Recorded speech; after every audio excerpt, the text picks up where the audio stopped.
bull market is officially back. Michael Burry was wrong, and big news for Cosmos and a major warning from Elon Musk on artificial intelligence. First, let's talk about the bull market, which is officially back on. Well, for the NASDAQ 100 anyway, which officially entered a bull market on Wednesday, rallying more than 20% from the December lows. Now, this is the big tech stock index, and it just had its second best quarter in a frickin' decade, man. Now, I know what you're thinking.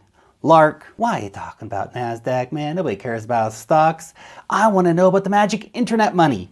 Well, glad that you asked. Bitcoin and the NASDAQ have an interesting relationship because Bitcoin and cryptocurrency more broadly really tends to move very closely with tech stocks. For better or worse, the broader market treats cryptocurrencies just kind of like a high-risk tech stock, basically. But the flip side here is that in a risk-on environment, like when the Federal Reserve adds hundreds of billions of dollars to its balance sheet in just a few weeks' time, which is exactly what we've just seen happen, then Bitcoin actually benefits from this relationship of the market viewing it as such. And while we don't use the same metrics for Bitcoin, necessarily to count that a Bitcoin bull market is starting as is used for the NASDAQ 100, the simple fact is, right now for markets, we're seeing things turn generally bullish. And who knows how long that lasts. But if the NASDAQ is a bull market and Bitcoin follows the NASDAQ, well, there you go. I'm here to ride that wave anyway. Next, let's talk about Michael Burry, the guy who famously shorted the global financial crisis back in 2008. Now, he tweeted that he was wrong to say sell. So back in late January, he tweeted out one word: sell. At the time, the S&P 500 was near 4,200. It then dropped down to 3,800 in the following week. So,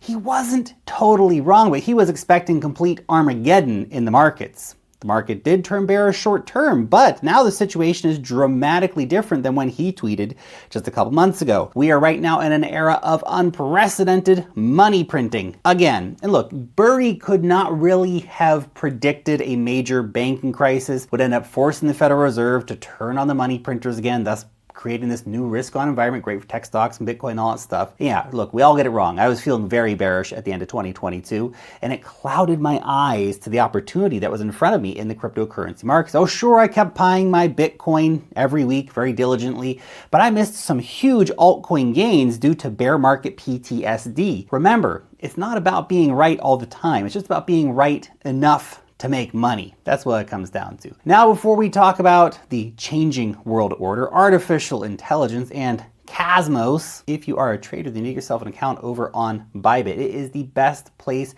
for trading futures contracts, has a huge altcoin spot market, super popular copy trading service, and you can get up to $30,000 in deposit bonuses, as well as win $1,500 by using the link down below in the description to start your account. So check that out if you are a trader. Let's talk about what could be one of really the biggest tidal changes of global monetary policy in our lifetime, something that could change literally everything when it comes to international money, right? Is this the end of the dollar-led order, and as the dollar is the global reserve currency? Maybe not quite yet, but major competition has definitely entered the ring. It's been a big week for nations ditching their dollars as de-dollarization is ramping up. Both Fox News and CNN even covered the topic this week in the USA. And if we're seeing it on the mainstream media, well, you can be sure that it's already happening because they're usually way late to the game. China and the UAE-based French company Total have actually completed their first liquefied natural gas trade using cross-border settlement in the Chinese yuan instead of US dollars. Now, this marks the first international LNG transaction settled in Chinese yuan. And it was the French doing it. Interesting. In fact, the yuan has now become the world's 5th largest payment currency, the 3rd largest currency in trade settlement, and the 5th largest reserve currency globally. It's gaining fast. But this is only just the start of what's been happening over the last week. China and Brazil, like 5th or 6th biggest economy in the world, they reached a trade deal that they're going to be doing their trade in their own currencies. So that's the Chinese yuan and the Brazilian real. This means that Brazil is also ditching the US dollar as an intermediary to trade with China.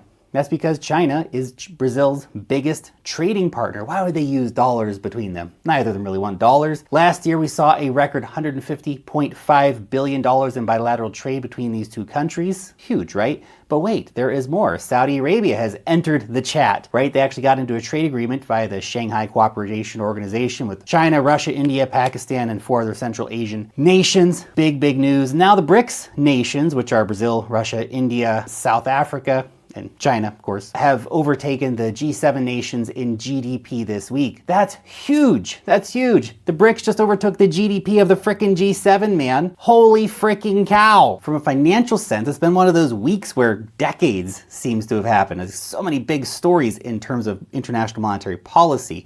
And in a time of political turmoil where we could see a new reserve currency rising, holding Bitcoin feels pretty good, to be honest. Now let's talk about Cosmos. Cosmos is one of those underdog blockchains, but has a ton of good stuff happening on it. First up, DYDX is making the move over to Cosmos. DYDX, the decentralized exchange, and they're moving from where they are currently using Starkware technology, which is a layer 2 network for Ethereum built by Starkware called StarkEx. Anyway, instead it's moving over to its own Cosmos-based blockchain. Circle is also planning to bring its USDC stablecoin over to the Cosmos network. The plans were first announced all the way back in September last year, but Circle has now actually come out and unveiled its chosen issuance partner, which is a company called Noble.